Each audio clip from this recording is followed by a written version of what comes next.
Hey everybody, it's Angel. You're watching ASMR Angel Reads. I know I don't say it very often, but if you could subscribe and share and like and all that good stuff, I'd like it more than 3 subscribers. I'm not looking for 1,000 subscribers or anything like that, but around 10 or 20 would be good. Anyway, we're continuing chapter 5 of Daggerspell.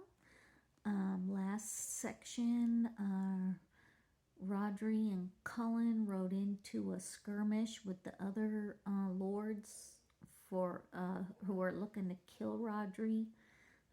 Cullen saved Rodri, and then they also talked about Lotta Lane and how mad he is, how crazy he is with the dark side.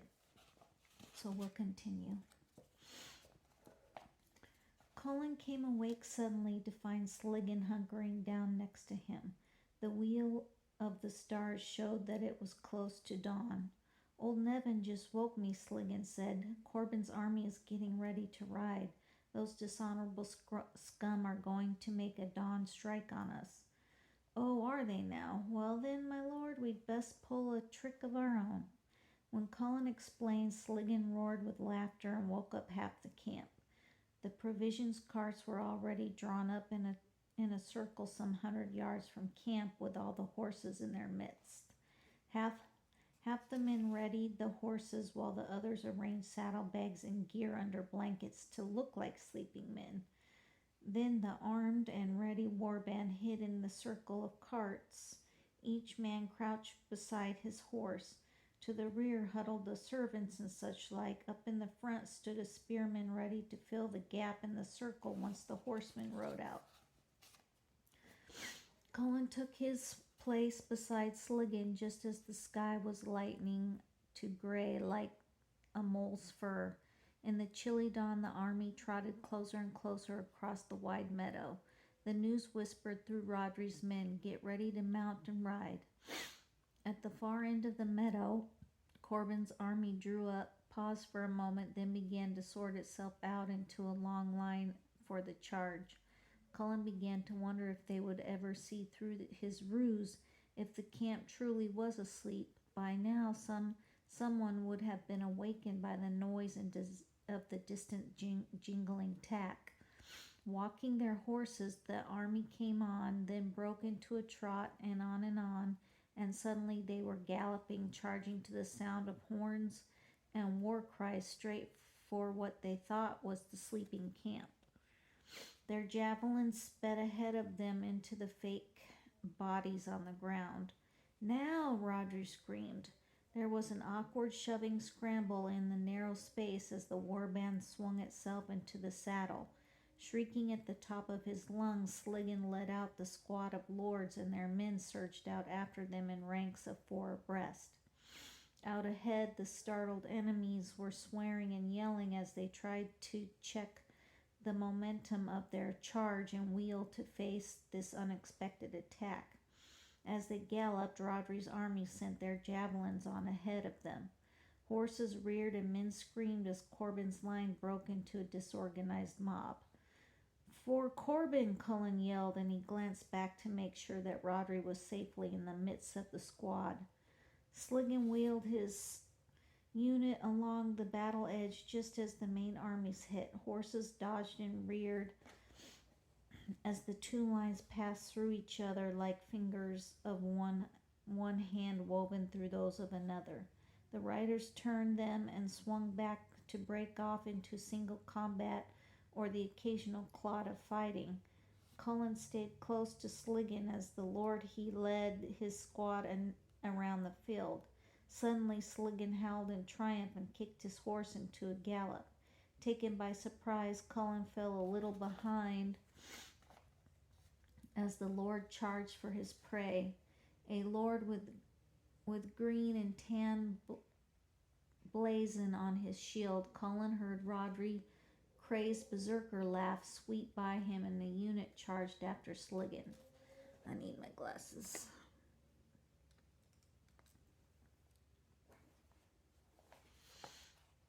Riding hard, Cullen galloped after, but a man on a black cut him off, coming straight for him. As Cullen wheeled his horse, he got a glimpse of the pouchy eyes and a dark stubbled chin under the enemy's helm. They swung, parried, trading blow for blow while he swore and yelled, and Cullen stayed dead silent, flicking away the enemy's sword with his own until in frustration the man tried a hard side swing that left his right unguarded. Cullen caught the strike on his shield and slashed in to catch him solidly on the right arm. Blood welled through the mail as the bone snapped. Grunting in pain, he dropped the sword and tried to turn his horse. Cullen let him go. He wanted Corbin. Ahead, Sliggin's squad was mobbing around Corbin and some of Corbin's men, fighting ably to defend their lord. Cullen urged his horse forward just as a fresh squad of green and tans galloped up. "My lord Sliggin, the flank!" But the enemy was riding for him, not for Sliggin. Cullen wrenched his horse around to meet the enemy charge just as they swarmed around and enveloped him from all sides. "The silver dagger, get him!" Cullen had no time to wonder why they were mobbing a silver dagger as if he were a noble lord. A blow cracked him across the left shoulder from the flank as the men in the front angled for a stab. Cullen parried it barely in time and twisted away, slashing out at a man's pushing from his right. They could get 4 on him at once, and all he could do was twist and duck and slash back and forth. He caught a strike on his shield that cracked the wood. Then he felt the stab like fire on his left side. Over the screaming battle noise, he heard Roderick's laugh coming closer. Gasping with pain, Cullen killed the man in front of him with a slash to the throat that collapsed his windpipe and knocked him off his horse. But there was another enemy waiting to take his place. A hard blow made fire run down Cullen's left arm. He twisted in the saddle and tried to parry, but the shield dragged his broken arm down. With a curse, he let it fall and twisted back to fend a blow from the right. Rodri's laugh sounded louder, but still too far away. Suddenly, the man at Cullen's left flank screamed and his horse reared to fall dead. Something sped through the air past Cullen's face. An arrow pierced the mail on the enemy at his right with a gout of blood. The man tried to turn his horse, but another arrow caught him in the back and he went down with a cry. The mob peeled off and tried to flee, but they turned straight into Rodri's men, charging to meet them. In the last clear moments left to him, Cullen saw Genitar riding up with a curved bow in his hand. Cullen dropped his sword and tried to hold on to the saddle peak, but his gauntlets were slippery with his own blood. He stared at them in amazement as a darkness came out of nowhere and he fell, sliding over his horse's neck. It seemed that he was trying to swim to the surface of a deep blue river. Every now and then he drew close. He could see the light ahead and hear what sounded like Nevin's voice, but every time the vast eddying billow would sweep him back down where he would choke, drowning in the blue. All at once he heard a voice mocking him, a smooth little voice that poured into his mind like oil. It seemed that voice was coming closer out of the billowing blue stuff around him. At that point he noticed a glowing silver cord that stretched from his oddly insubstantial body down to somewhere. He couldn't see its destination. Another wave enveloped him in its shifting, sinking blueness. The voice poured over him again, taunting him, mocking him for a dead man. Suddenly he saw Nevin, or a pale blue image of him, a ghost, a shadow. In whatever form the old man was striding to meet him, as he came, he was chanting in some peculiar language. The blue river seemed to slow and hold steady. Nevin reached out and caught his hand. All at once, Cullen found himself awake. A solid, fleshy Nevin was leaning over him in the sunlight. In spite of his warrior's will, Cullen moaned aloud from the pain burning down the side of his shoulder. When he tried to move, the splints of his left arm clattered on the wagon bed. "Easy, my friend," Nevin said. "Lie still." "Water." Someone slipped an arm under his head and raised it, then held a cup of water to his lips. He gulped it down. "Want more?" Rodri said. "I do." Rodri helped him drink another cupful, then wiped his face with a wet rag.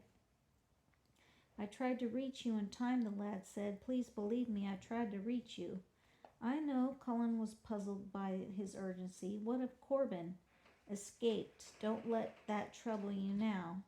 The sunny sky circled and swooped around him. He fell into darkness, but this time it was only sleep. While servants carried Cullen away and laid another wounded man on the wagon bed, Nevin washed his bloody hands in a bucket of water. Only he knew how hard he had to fight to save Cullen's life. He was rather amazed at himself that he actually been able to go into a trance and stay standing up. A little green sprite crouched on the ground and solemnly watched as he dried his hands on a clean strip of cloth. Nevin risked whispering to her, You were right to warn me. My thanks to you and your friends." The sprite grinned, showing blue-pointed teeth, then vanished.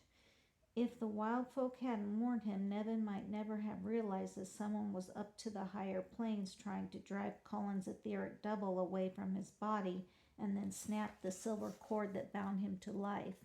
Someone, not Laudelane, but someone who stank of dark things. Someone who was standing behind him or perhaps even hiding behind him. "You overreached yourself badly, my nasty little friend," Nevin said aloud. "Now I know you're there, and I'll recognize you when we meet again." Just before dawn, Jill woke, tossed irritably in bed for a while, then got up and dressed. When she came down to the great hall, the servants were yawning as they took the sods off the fire and fanned the coals to life. Lady Lothian was already seated at the head of the honor table. When Jill made her a bow, Lothian waved her over to sit beside her. "So, child, you had trouble sleeping too?" "I did, your grace. I usually do when Da's off to war." A servant hurried over with bowls of steaming barley porridge and butter. While Jill and Lothian ate, the men on fort guard began trickling in twos and threes, yawning and chivying the servant lasses. One of them must have tripped or such like, because from behind her Jill heard the clatter and ring of a scabbard striking against the table. She started to turn around and look, but the noise rang out again and again like a bell tolling, louder, ever louder, until she heard the raging, the clash-clang of a sword on a shield, the whinnying of a horse, men screaming and cursing. She heard her own voice, too, babbling of what she saw. As indeed did she see it, spread out below her in the meadow, as if she, I don't know, if she hovered over the battle like a gull on the wind. Rodri was trying to force his way into a mob around one rider, and he was howling with laughter, utterly berserk as he swung and parried with a blood-running sword.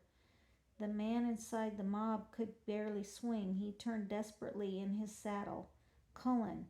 Jill heard her voice rise to a shriek and a sob as Genitar's arrows sped past her father one by one and began to bring his enemies down. At last Rodri was through, leaping off his horse in time to catch Cullen as he fell.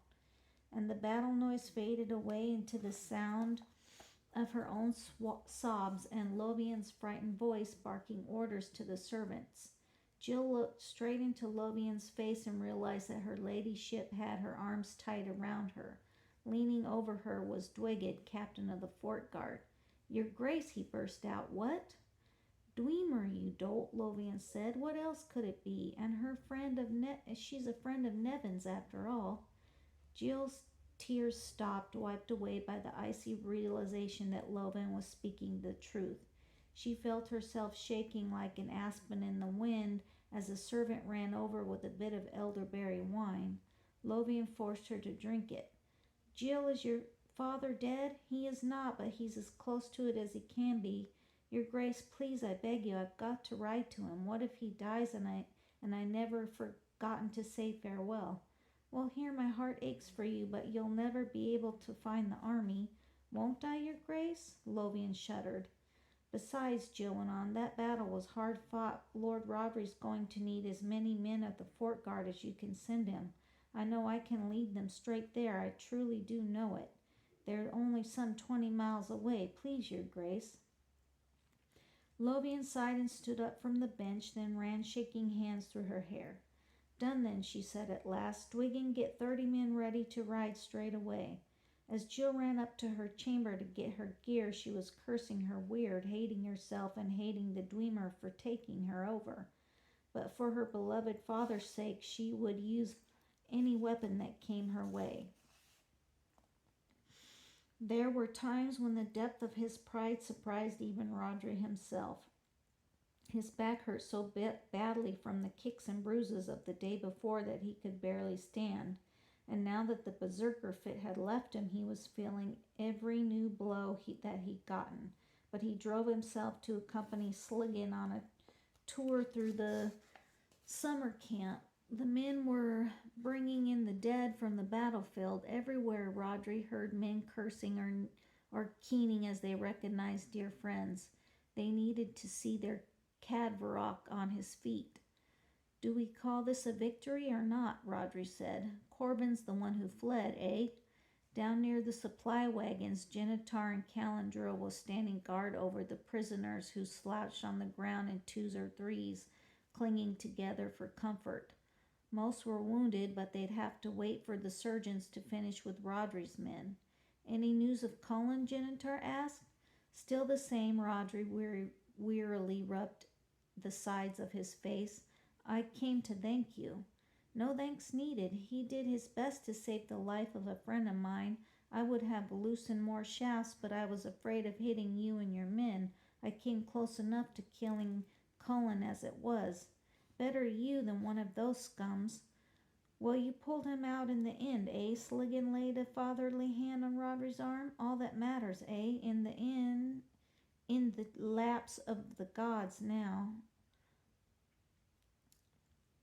Rodri nodded. He could never explain, not even to himself in any clear way, just why it was so important that he be the man to save Cullen.